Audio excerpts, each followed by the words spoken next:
بسم اللہ الرحمن الرحیم۔ کسی زمانے کی بات ہے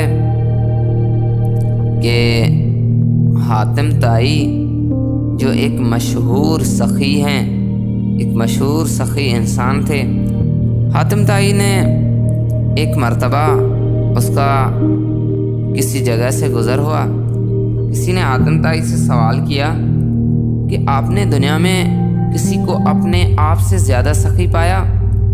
حاتم طائی نے جواب دیا، ہاں، ایک لکڑہارے کو میں نے مجھ سے زیادہ سخی پایا۔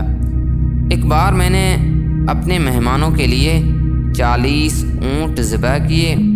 دعوت عام تھی، جو آتا تھا پیٹ بھر کر جاتا تھا اور اپنے لیے بھی لے جاتا تھا اور اپنے گھر والوں کو بھی کھلاتا تھا۔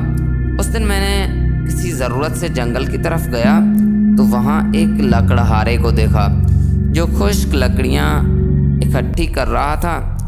میں نے اس سے کہا، آج تو دعوت کا دن ہے، تم اتنی کیوں مشقت اٹھا رہے ہو؟ تم گھر کیوں نہیں جاتے؟ وہاں تجھے بہترین کھانا ملے گا، کیونکہ پورے ملک میں حاتم کی جو شاہی دعوت تھی وہ مشہور تھی۔ لکڑہارے نے، حاتم طائی بیان کرتے ہیں، لکڑہارے نے میری یہ بات سنی تو بے پرواہی سے جواب دیا کہ جو شخص اپنی محنت سے اپنی خوراک حاصل کر سکتا ہے وہ حاتم طائی کا احسان کیوں اٹھائے؟ اپنی محنت سے جو اپنا رزق کما سکتا ہے اسے حاتم طائی کی سخاوت سے کوئی غرض نہیں۔ ہاں میرے بھائیوں، کہ جو بھی انسان حلال رزق کماتا ہے، اپنے بلبوتے پر کماتا ہے، وہ واقعاً ایک سخی انسان ہے، وہ واقعاً ایک مرد مجاہد ہے، وہ واقعاً خدا کی نزدیک، رسول خدا کے نزدیک، ہمارے پیغمبران خدا کے نزدیک بہت عزت و اعلیٰ مقام رکھتا ہے، جو حلال روزی کماتا ہے اور کسی کا محتاج نہیں ہوتا۔ شیخ سعدی نے اس حکایت میں محنت اور خودداری کی عظمت ظاہر کی ہے کہ حاتم طائی جو ہر دل عزیزی اور کار خیر میں بڑا درجہ رکھتا تھا اور اپنی عظمت سے آگاہ بھی تھا، جب خوددار اور محنتی لکڑہارے نے سے ملا تو اس کے مقابلے میں اپنے آپ کو بہت حقیر جانا۔